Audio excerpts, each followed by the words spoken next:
Welcome to the She's So Bossy podcast with Jackie Russo and Melissa Both, where the 1.9% of women who built million-dollar businesses come to share their story. Melissa, today we interviewed Missy Rogers. What you're going to hear, and you're going to hear it throughout as you see the edits, it's a two-part interview. We did it online first, like we always do, and then we did it in person because of some technical challenges. And I think the conversation was improved and elevated by being in person. Wouldn't you agree? Oh, yeah. I'm sorry. Yes. The personal and the practical. It was, and it's weird to talk about her while she's still sitting right here, but it really was an impactful conversation of the personal and the practical elements of leadership and developing something that will be long lasting. Yeah. Well, when we started this podcast, focusing on the 1.9% of women who lead and have built companies to cross the $1 million threshold, still can't believe it's less than 2%. We have got to fix that one podcast interview at a time. The goal was to make sure we were lifting the stories of the women that have done it to help the ones who haven't. And if this isn't an interview that will help the 98%, I don't know what is. Grab a coffee mug, just sit and be ready to learn and take it in, because it really feels like wisdom. Every little nugget and story was impactful. And before we get right into it, I have to say that one of our most ardent listeners, Holly Howat, is so excited that Missy was our guest today. She's like, I can't wait. I'm circling it on my calendar. I mean, how cool that it's a local person that we love and know and get to interact with on a regular basis. And I feel smarter just kind of like being in the room. I know, me too. So y'all dig in and put your feet up and listen to Missy Rogers educate all of us. Because she's so bossy.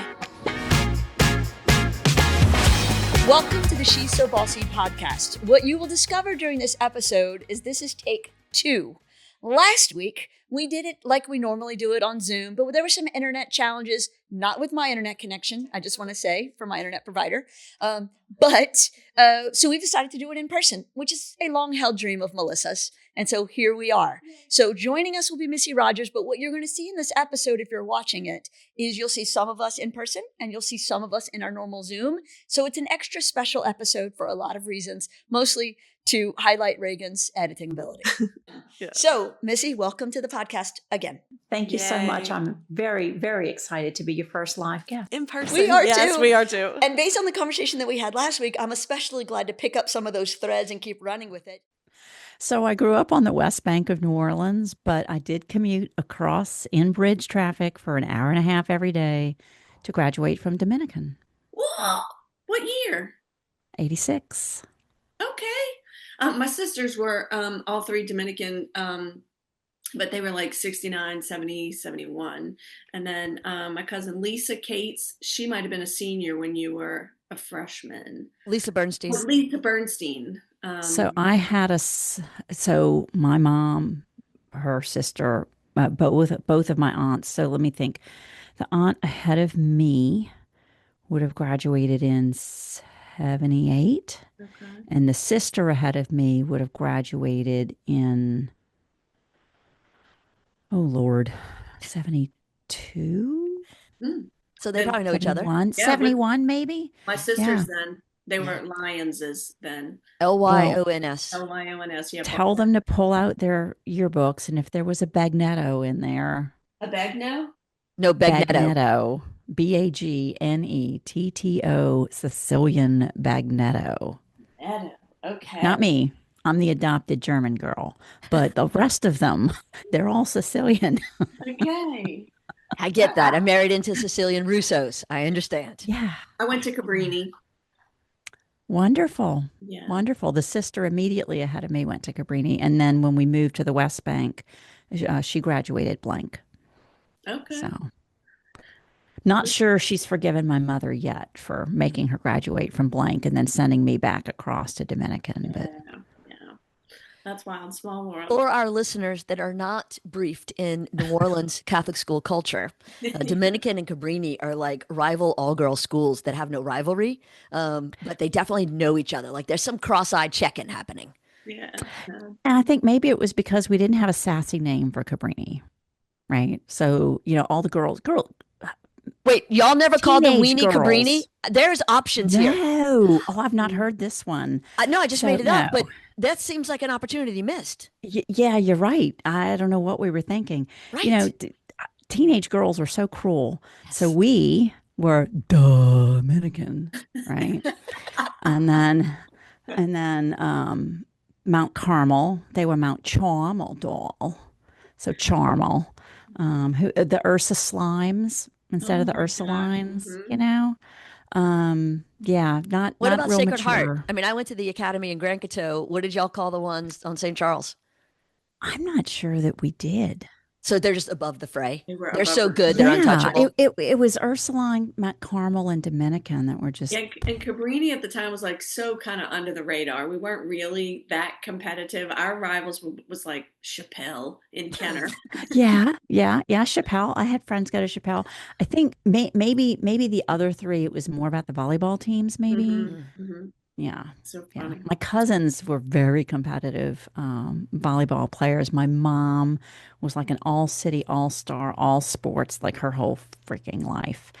And I had a very embarrassing story from senior day, you know, when they're announcing all the scholarships and the awards and things. And so it was senior honor day at Dominican High School, and I was your prototypical nerd, quiz bowl, math club, all the things.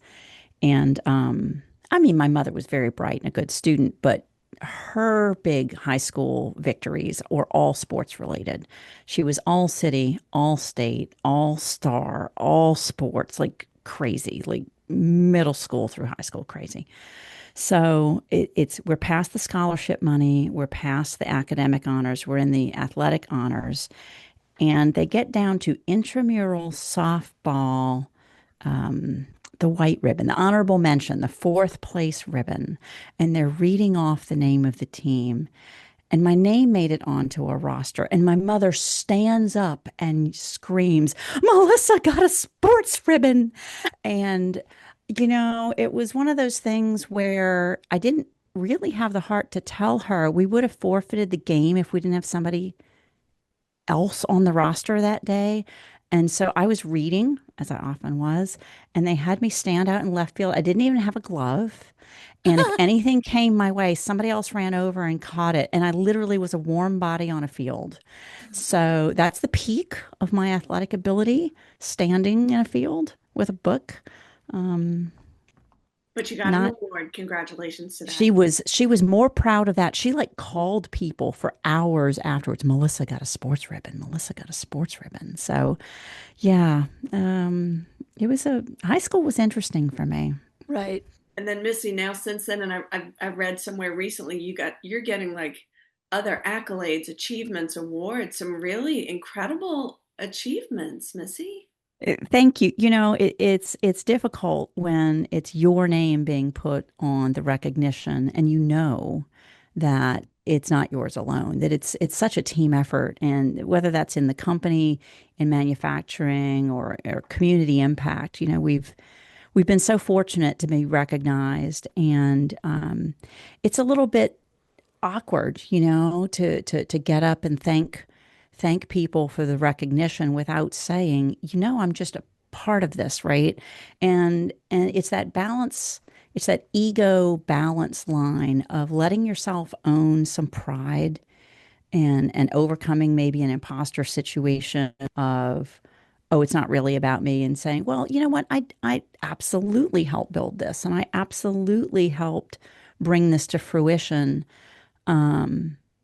But the fruits of this labor are so far beyond what I ever could do myself or thought for myself, that it always feels a little disingenuous to be the one who gets to say thank you, who is the one whose picture is on something. So I'm much more comfortable when we've won company awards to be able to bring a whole team and get them, you know, in a little spotlight and get them in a picture. So we've been accoladed both personally and professionally, and so that's very rewarding. But internally, it's a very uncomfortable thing for me.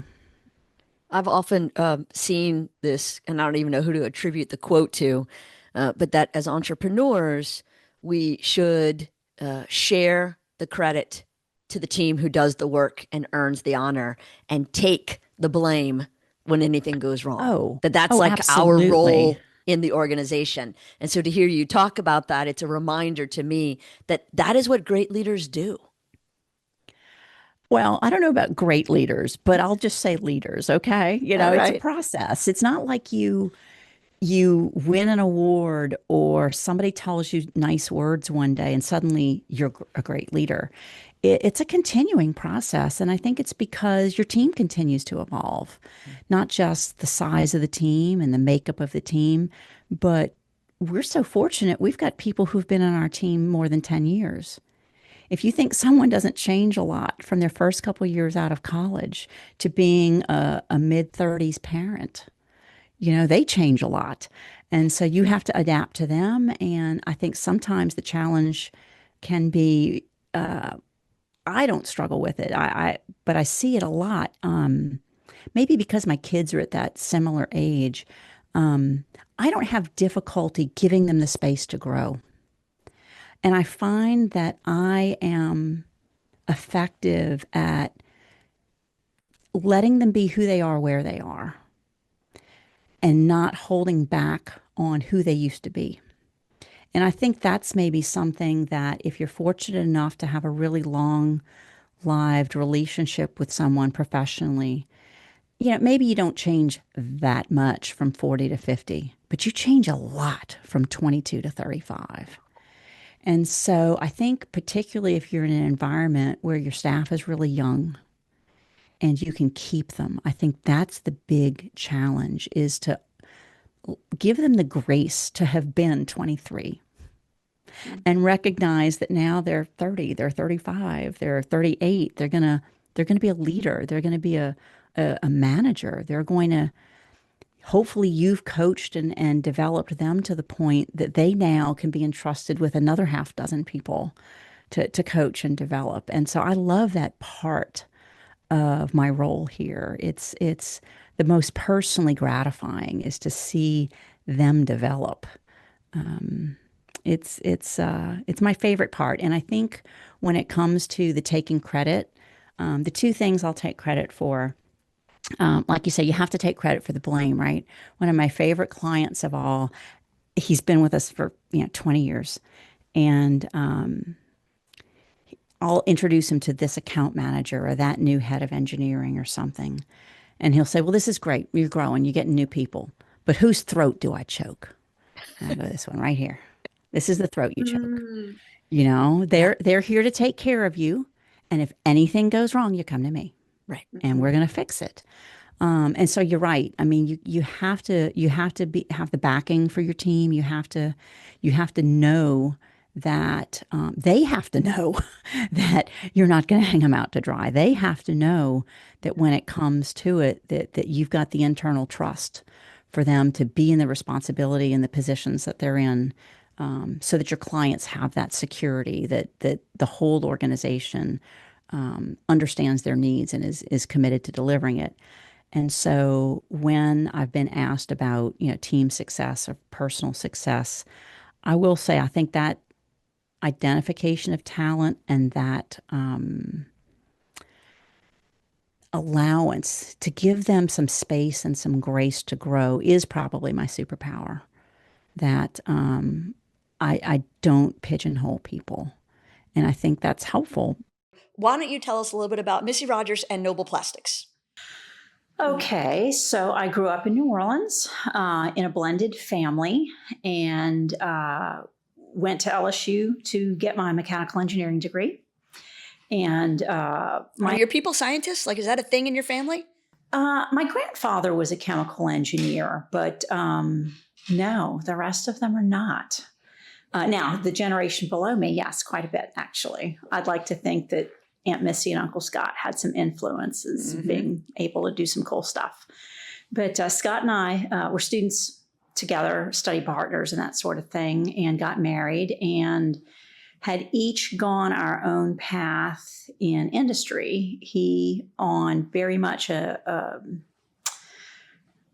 he got his master's degree and did a lot of work on custom sensors and feedback systems. This was before there were simulation programs and things like that. So he was writing his own programs and methods of analysis using observation and sensors, and got some patents on that. While I went a very traditional petrochem route, I was an equipment gal in a refinery for Texaco. But in the course of those engineering careers, he was hired by an oil field services company to help get a new product line started here in Lafayette. And that's what moved us to Lafayette. And although they were trying to get both of us, because at that point we were working together in consulting, I had stepped back to have our kids. And so I had 4 or 5 years out of the workplace and just doing contract things privately. But when it came time to start our business, we had really struggled quite a lot. I mean, we looked at a lot of things. I had been a Dale Carnegie instructor. I had been a consultant. I had my PE, so I could do some analysis and court testimony and that sort of thing. I had done some of that work. But he was now manufacturing this product and trying to help this product get launched, and realized that they had plastic components that they needed that they couldn't get done. Aha. And he said, "We're going to start a plastics company." And I said, "We're going to what?" I don't know anything about plastics. He said, "Yeah, but you're the machinery gal." So I think it helped that from the very first day when we founded Noble Plastics, we were each playing to our strengths. Mm-hmm. So we started the company. I was the only employee. And the plan was to be the only employee and not have the burdens or complications of payroll and workers' comp and all the things that come with actually owning an actual grown-up business. Right. So I thought I had this whipped. I was just gonna work. Right. And I know how to make things, and I know how to keep machines running, and this will be easy. Right. And then, surprise, our third child, who I had been trying to conceive for a couple of years without success, decided to show up. Yeah. And God never gives you more than you can handle. But God has a sense of humor. So those things balance. So much so. I have 86-page business plan. I was a very competent project engineer, a pretty good project manager. And so without too much, mastery of my plan, my accountant and attorney pointed out that nowhere in the third quarter of the first year was there a pregnancy. So after I told them to shut up, the plan had to change. Yeah.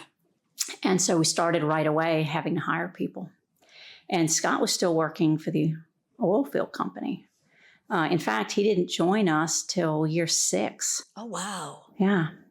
Yeah. So I myself had to navigate through those first 6 years. And that's where we were talking about some of the pain points of staff growth. And I think it's a pretty common problem that you treat people as you want to be treated. Mm-hmm. And so I'm a very personable person. I'm a very team-minded person. And I was treating everybody the way I wished a supervisor or leader of mine would have treated me. And thank God, an industry colleague who I'm very close to pulled me aside one day and said, "Do you know anything about personality profile?" And I said, "No." He said, "Well, I think you could benefit from having them done for you and your staff. Learn the differences." Oh my God. So I was driving some of my people insane, and they were good enough to recognize that it came from a wholesome place, that it came from a place of genuine love. But asking them how their wife was and how their kids were and what they did this weekend was driving them up a wall. Right. And I think that was really where I had the impact of, I can't just be the gunslinger who's never had a formal training about how to run a business, or I could handle the math, I could handle the finances, I could handle the technical. Your strengths. But running a business is about managing a team of people. Mm-hmm. Because you can't grow or scale without that whole team coming together. And that's where I was failing. Right. So that was really a big turning point to start to understand that not only did I have to grow up and apply a process of leadership and management, but that it was the best thing for my team. Mm-hmm. And by that point, Scott came on to start the engineering and design group because I'm not creative that way. Right? Very analytical, numbers. You never want somebody creative with the numbers. That's how you end up in an orange jumpsuit. I don't know what you're talking about. Correct. The numbers people always have to be Math people. Non-creative. Yeah. Creative numbers. Yeah, those are dangerous. Yes. Prison sentence. I'm right That's here. right. That's I'm right here, y'all. My team knows. I have said for decades, this girl will never wear an orange jumpsuit. Yeah, no, not a fan. So my accountants know it. My attorneys know it. My team knows it. But yeah, so I think having that as a tool, having a personality profile assessment. Now, we didn't use it to filter people out. Mm-hmm. I mean, there's no bad profile. It was just a matter of fitting the team together. And in those first few hires, you think, well, I'm a good engineer and I'm a good employee, and my husband's a good engineer and he's a good employee. I'll hire people like us. Right. And what you learn at about that 8-person, maybe, Jackie, you agree? I would say. Point is, I have to hire people specifically, deliberately, not like me. Correct. Mm-hmm. It's that puzzle piece, right? If all of the puzzle pieces look the same, you can't ever make the full picture. Right. Correct. So once I learned to start seeking people who weren't just different, but deliberately different, I love that. that they solved problems differently, that they spoke about a problem differently. Because engineering is about solving problems, and design for a client is about solving problems. So whether they were an engineering staff, design staff, manufacturing staff, or office staff, they always had to be capable of facing and dealing with the challenge themselves. We weren't this giant organization with multi-layers. It's not a team project. They can't get lost in a bunch of other people doing the work. That's right. Yeah. That's right. And so it started a language of not just what is it that we're trying to do, but how are we going to go about getting it done? And if we run into a brick wall, let's bring in somebody that we know thinks differently. Mm-hmm. And I think that dynamic is where we really thrived and grew our reputation and our capabilities. I can't tell you how many times we would solve a problem for a client in an industrial application and then realize it fit in this home good. Mm-hmm. And then we solved a problem for a baby product for a mom. And that same solution translated into a defense challenge for an ordnance program. And we had clients over the years ask about acquiring us, or why didn't we do more focused work just for them? And that's when I really started to figure that the magic for us was the diversity of clientele and markets that we served gave us the skills to give a better and more complete answer. And that all of my clients are bigger than I am. All of my clients have dozens more engineers than I do. But they, by their nature, had to focus so deeply on their own product that they could get into a rut of thinking. Mm-hmm. And they only saw it the way they saw it. And that our real strength was that we did get to see lots of different problems in lots of different arenas with lots of different market challenges. And so I think that openness to the challenge of new opportunity and new problem solving is really what allowed us to prosper. No, I love that. And I think about the way you have grown. You've got some big opportunities in front of you right now. How do you continue the small, nimble solution thinker out of the box as you grow into being one of the bigger guys? So Because y'all got some big news coming. Yes, we do. Let's jump into that. So some's been announced, and that's very exciting for our whole team. It's a little overwhelming. Sure.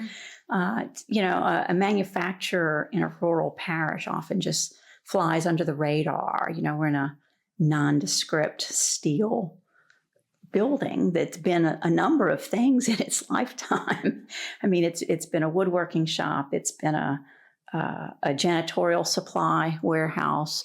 It's been a gentleman's nightclub.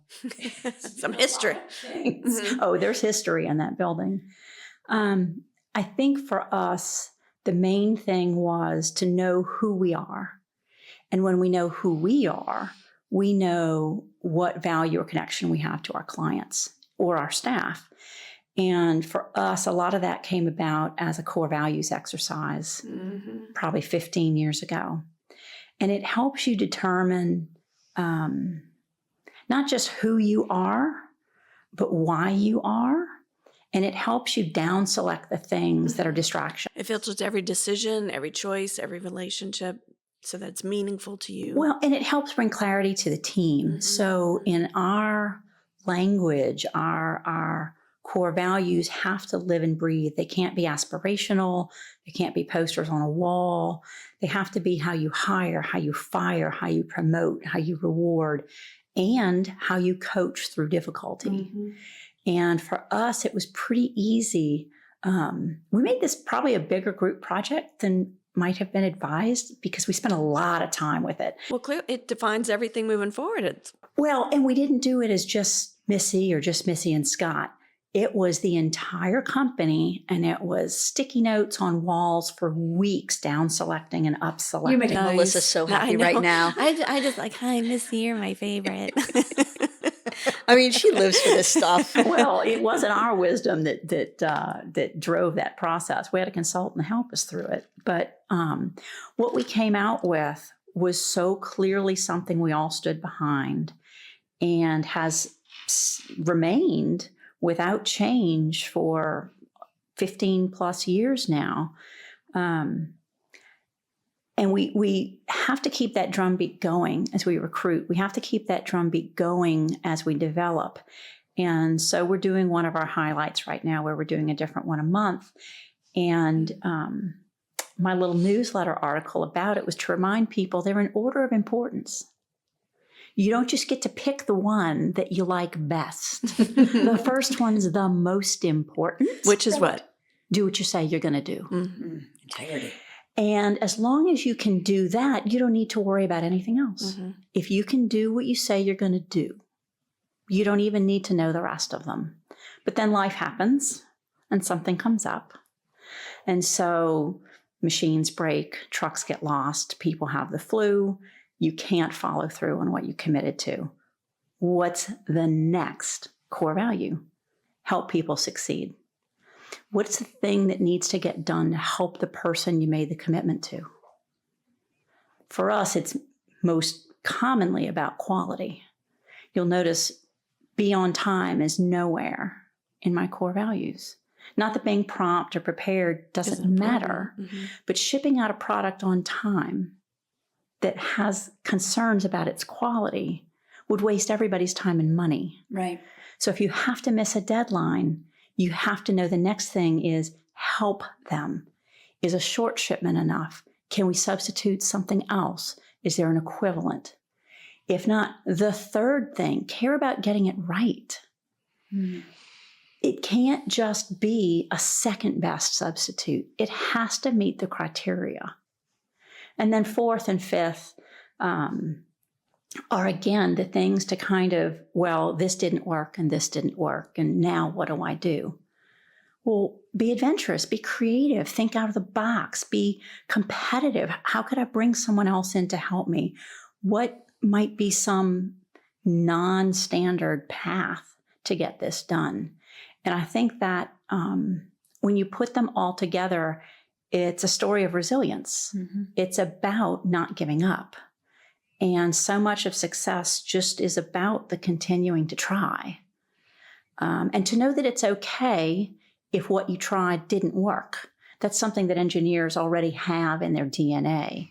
Design, build, test, redesign, rebuild. But it's important for everyone in the organization to know.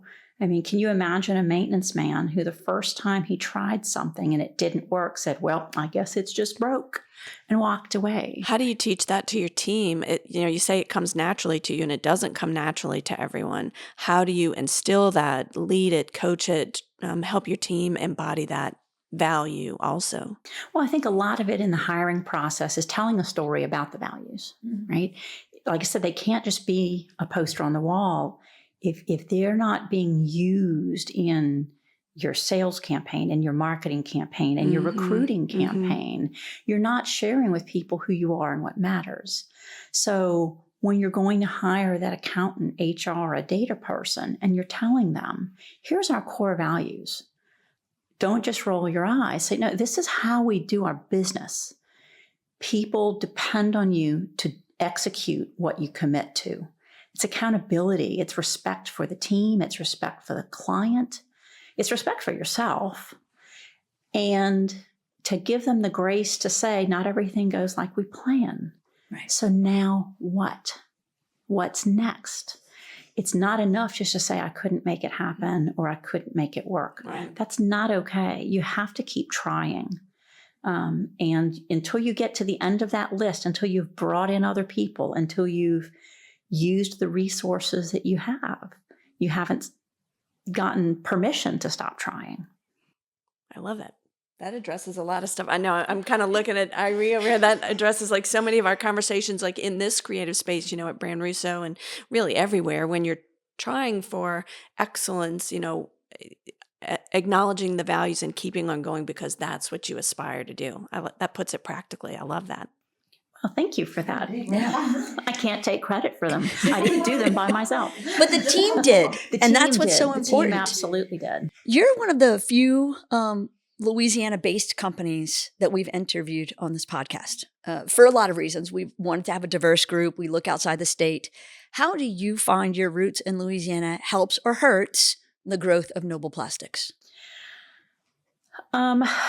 When we founded the company 25 years ago, it's an anniversary year. We're very excited. We're a year younger than you because we're February of next year. Oh, nice. Yeah, we'll be 25. Nice. Yeah. So year 20, we had a big, anyway, let me answer the question. Otherwise, we can just chat all day. When we founded the company, we had not done this before. I'd had great experience running a small engineering firm, which is the best way to learn how to run a business, by the way, with someone else's money. Absolutely. That is absolutely the best way to learn. But when we started to go through I think I maybe even bought the book, How to Start a Company for Dummies. Remember those books? Oh, yeah. I have it in my office. I'm pretty sure I had that. But it was everything. It was what tax structure do you form? Are you an LLC? Are you an Inc? Are you a C Corp? Are you an S? And I'm a voracious reader. So, this was early days internet. This was not like you could just find anything. Right. So it was books, it was research, it was talking to people. And so many people at the time were telling me, well, it doesn't make any sense to start a company here. You should go to Texas. I said, but I'm not at Texas. I'm here and I love it here. I didn't grow up here in Lafayette, but I absolutely love it. And I still had family in New Orleans. And of course, I had family on the I-10 corridor all the way into Houston and Katy and such. But we wanted to do this here. And I think part of it is you'll never make your community, your industry, or your company better if you're not participating in it.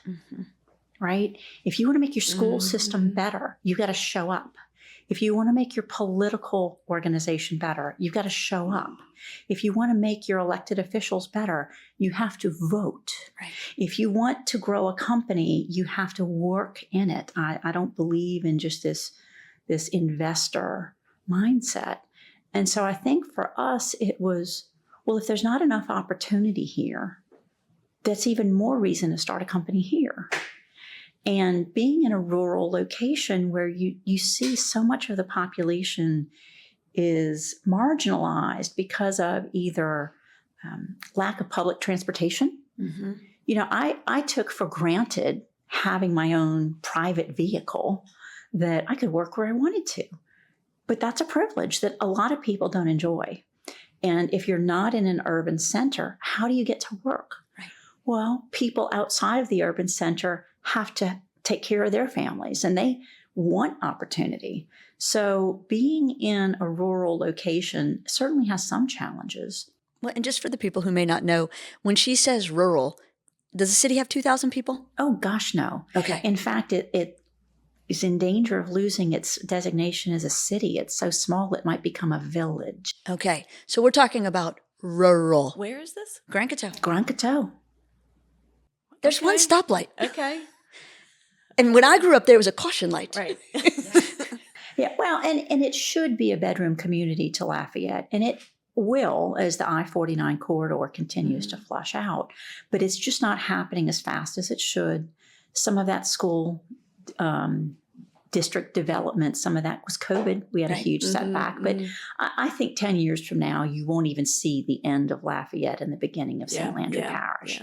Yeah. And when you get that population center, when you get that many more jobs, you get that much more tax base, your schools do better, you build more homes, all those things come along. But in a largely agricultural parish, that diffuse population brings challenges.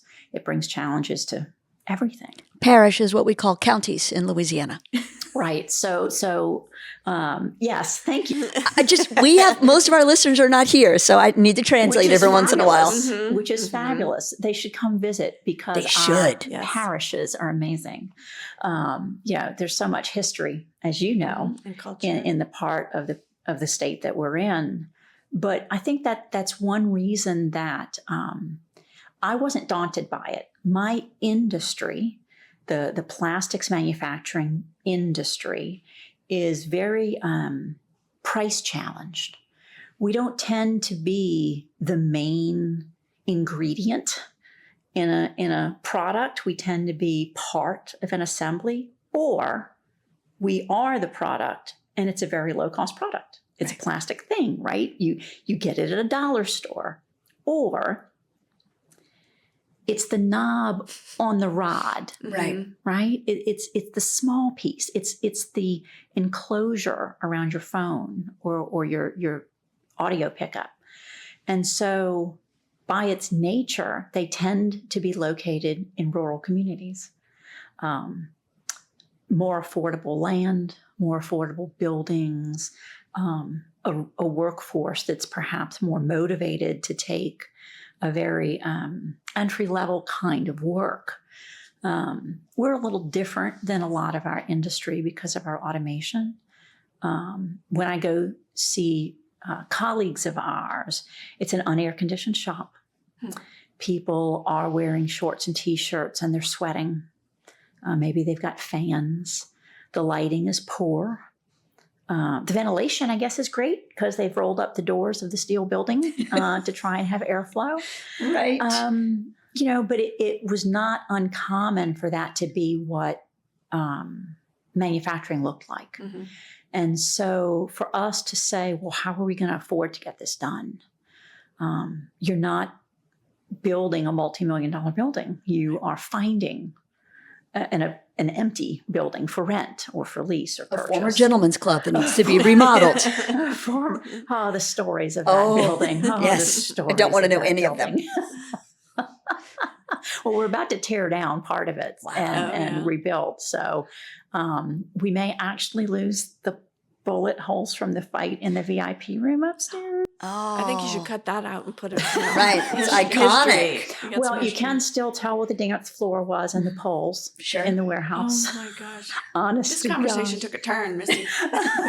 Well, listen, when we bought the building and first put up signs like now hiring, and women started showing up and saying, I used to work here. Are you restarting the club? I said, no, we're not restarting the club. Different kind of experience. Whole different company. Not the skill set we're looking for. But it was impactful to be able to come into a smaller community and say, look, these are clean, safe, good paying jobs. And no one in the community knew what a plastics manufacturer looked like, Right. or what that work was. And so there was a lot of risk, I guess, maybe in their minds, like, is this going to be a good neighbor? Is this going to be a good partner? Are they going to be noisy? Are they going to make all kinds of smells? Mm-hmm. You know, and I think what the community found is that you'd never even know what was going on in that building. It's a very clean industry. It's a very safe industry.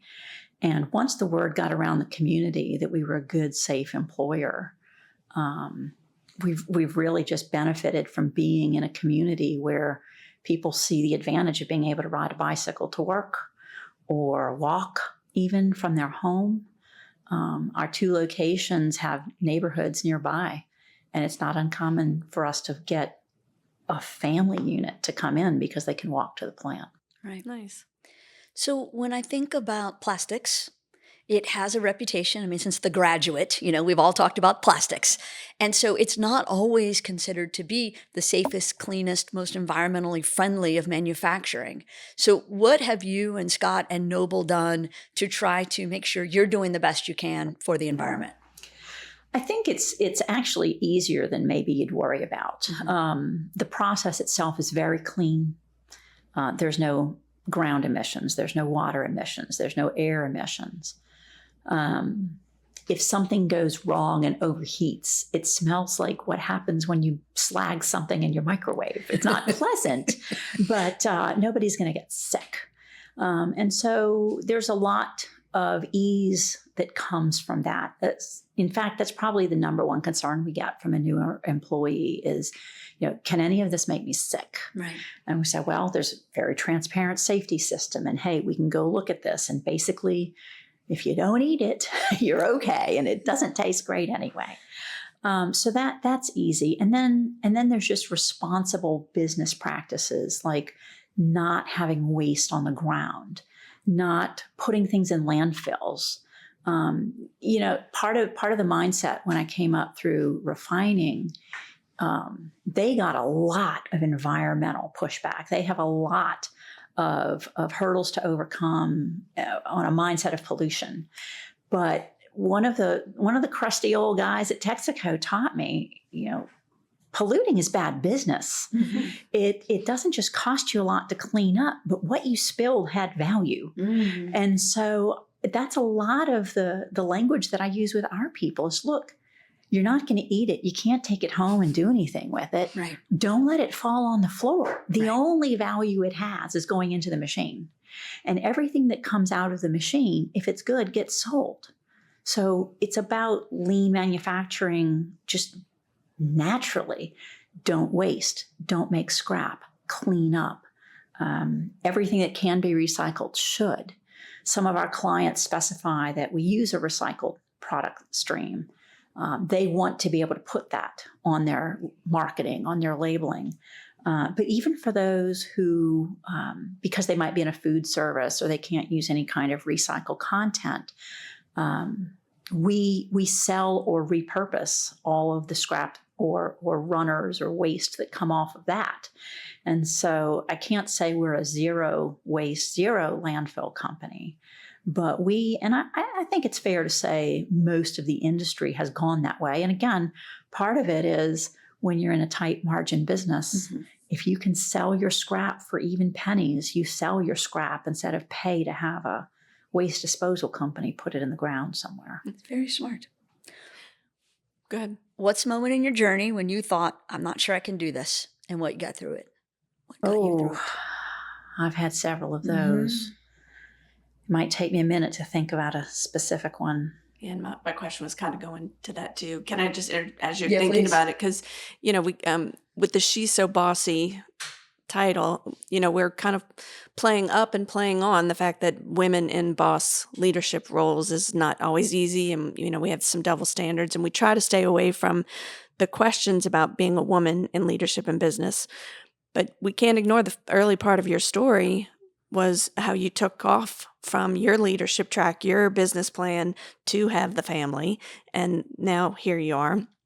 So kind of to Jackie's question, I was just wondering too, what challenges do you face in what seems to be what I would think is a male dominated industry, or what we think of as, Right. labor and There's a lot of questions in there. I know. You can pick any of them. This is why I don't talk much, because I tend to talk too much when I do talk. But so it's just to follow up on that part of her question. Like, where was the challenging part where you thought, can I do this? What's the obstacle? So it's her question with a lot more words. Okay. Well, I think I can answer this in a couple of ways. Bring it on. So the business challenges come about when you've had economic contraction, right?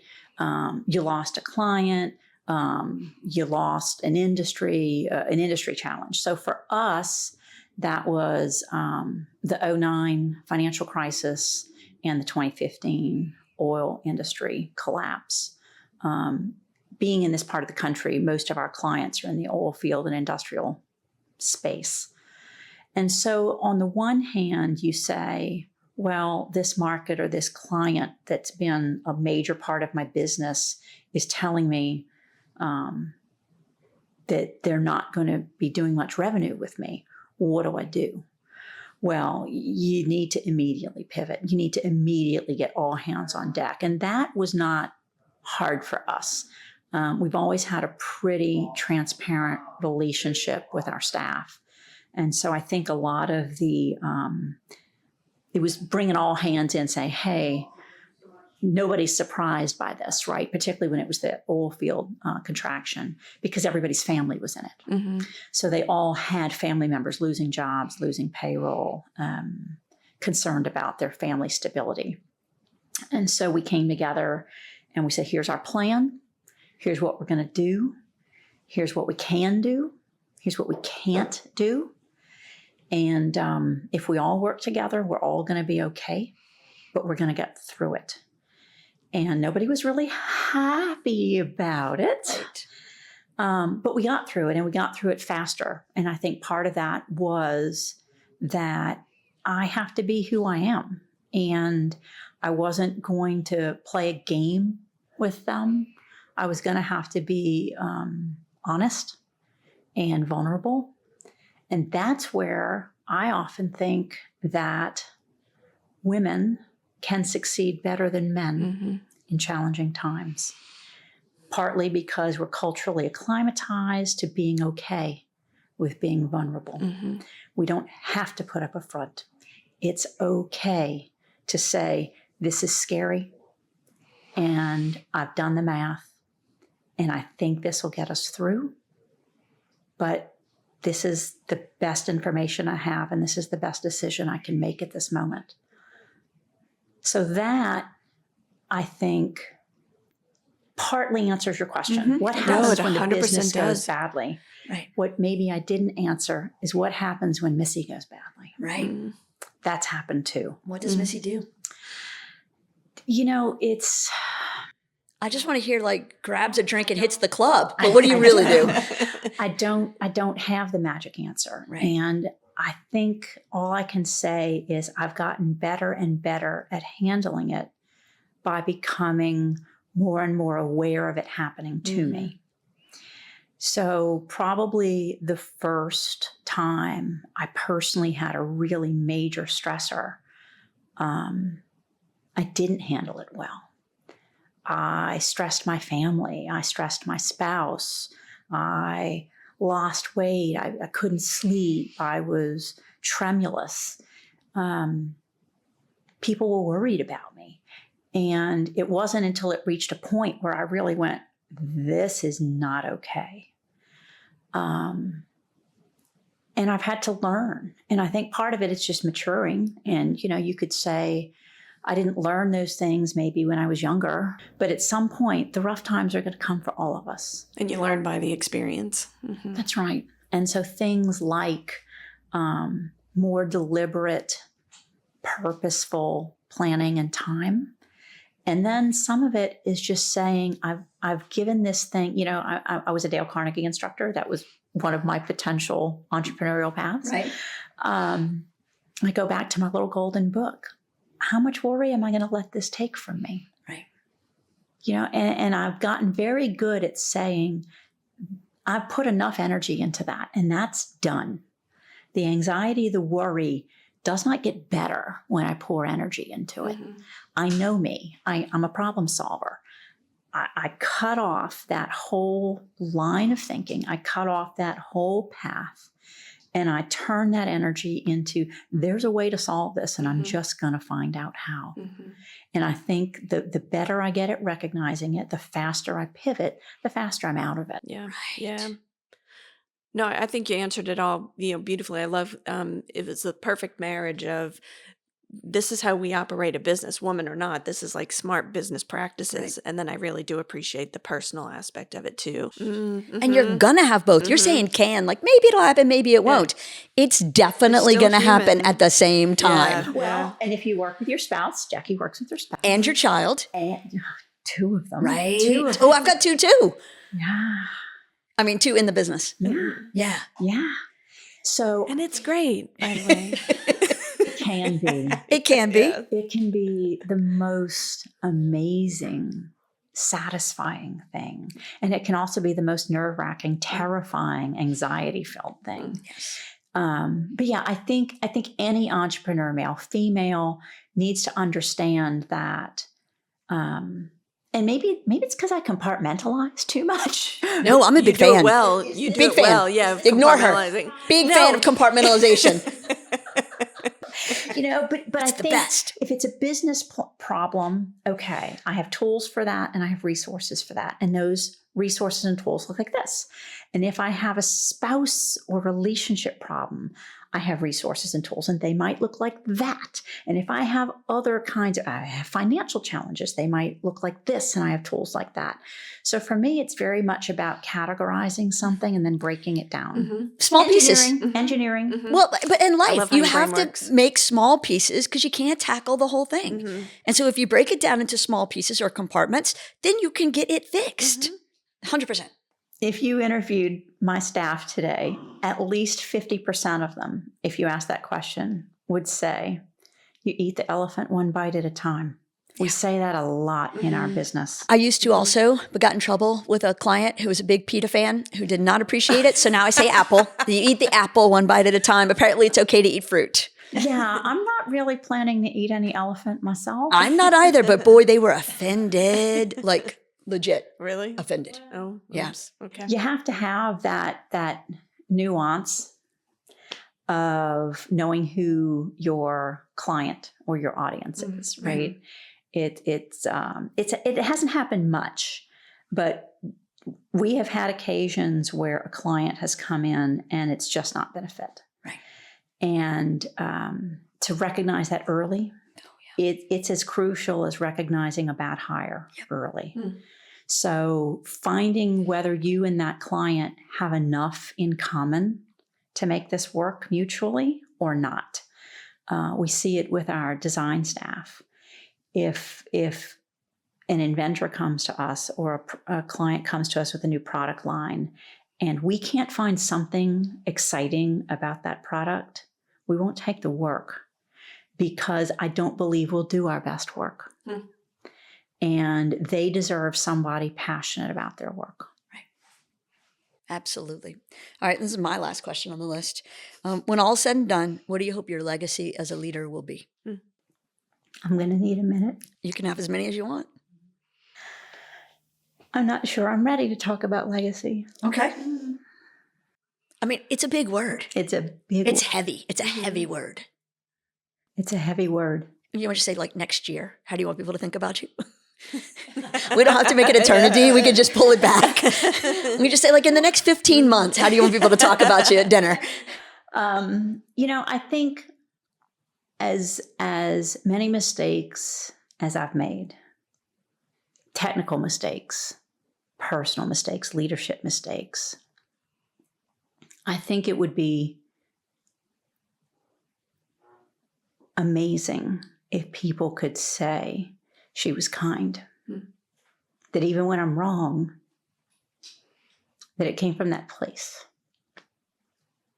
That's a good one. And that makes you noble, Missy. Right. Thank you. Look at you pulling it all back around. That was so good. No, seriously. No, but seriously. Yeah. Seriously. Yeah. You know, it's, I think sometimes an entrepreneur is too afraid to bring their whole selves to work. Mm-hmm. And I think that's where stress comes from. Everybody can make money. I hate to tell you, if you're intimidated, anybody can make money. It's easy to make money. But to make a team, to make work that's meaningful. You know, some of my colleagues, their work is so meaningful. It's so easy. You don't even have to struggle. They make medical devices that save children, right? I mean, like, their work speaks. When you make products that are industrial, that go into machinery, that just helps something run better, it can be hard sometimes to find the meaning in that. And so it's important that you know that the dignity of your own team comes from their efforts, that the quality of the work that they do, that the relationships that they have with their coworkers, with their clients, facilitates their relationships at home, their opportunities, to their vacations, the orthodontia bills for their kids. And so even for a very, very functional thing like a knob, it still matters. It's still important to that product. And so in a very small way, even as an industrial manufacturer, there's meaning in what we do. Huge. And so I think it's important for people to feel that every day. For me, I think anyone in my organization could run an organization that cares about the outcome. I think my role in the company is to be less of that high D. My people. Disc profile for those listening. And to be all the I that I am. I am the heart. Her people. And yes. And in our 25 years, we've employed several people who are like all I, no D.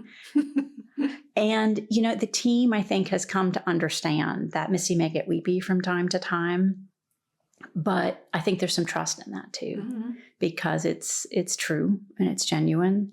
And I think that legacy in the long term will be much more meaningful to me than some of the short-term successes that we're anticipating in the next year.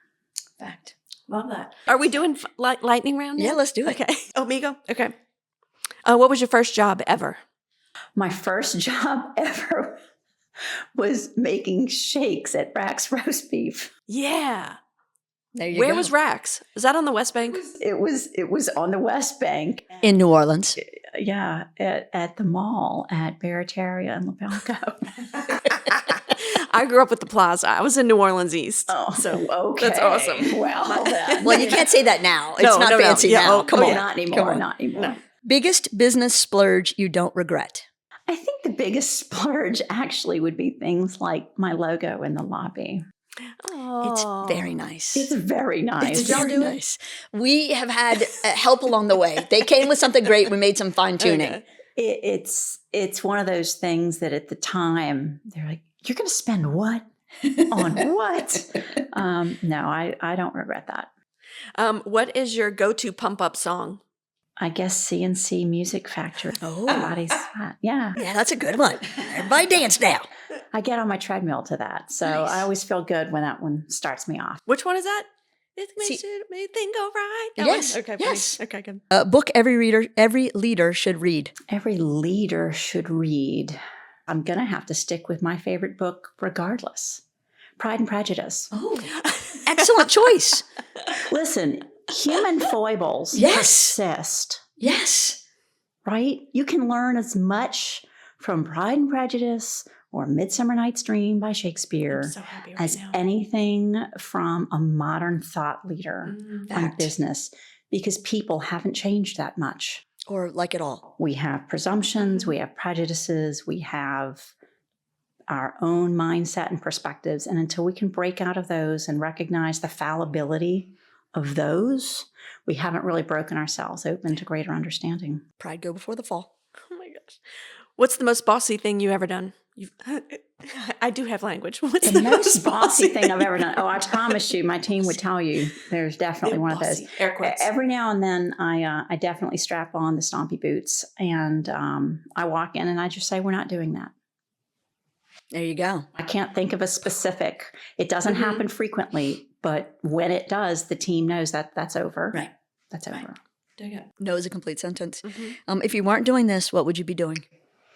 If I weren't doing this, I would be advocating for greater awareness and early identification of the different learning methods that children have. That will probably be my passion project when Noble is done, That's when awesome. I am done with Noble. Yeah, I think that's a good distinction. That is awesome. Yeah. When Noble moves into other hands, that's what I'll do. Do you have a succession plan or thought? A succession thought? We have, and we do. We do internal leadership development. We try and educate ourselves about the methods and variances that other people have. I think part of it is until we get closer to it, we wouldn't know what that specifically is going to be. Right.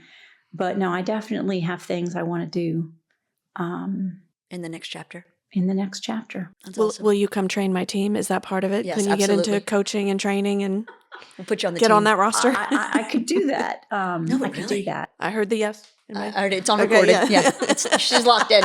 Contract signed. But I think the bigger passion project for me, and some who've heard me speak about workforce development and things, is that standardized testing marginalizes too many of our children.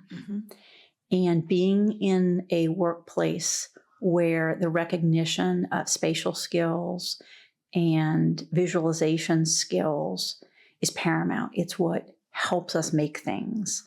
It's what differentiates an engineer from an accountant or actuary. People think, oh, you're good at math, you should be an engineer. No. Good at math might mean accountant or actuary. Spatial skills, robot programmers, architects, engineers, machinists, welders, people who build things, makers. With the prevalence of 3D printers now, I think kids are discovering their maker skill, and there's acceptance of maker as a skill. Whereas generations ago, it was like set aside, like, oh, well, leave all the AP courses and go to shop. And so that's a personal crusade of mine to bring back the value of all these different methods of learning and expression. I love that. And integrate the whole of somebody, like you said, learning everybody's different and all the different strengths and skills. That's beautiful. Absolutely. Yeah. That is great. Missy Rogers, you were perfect. And this was awesome.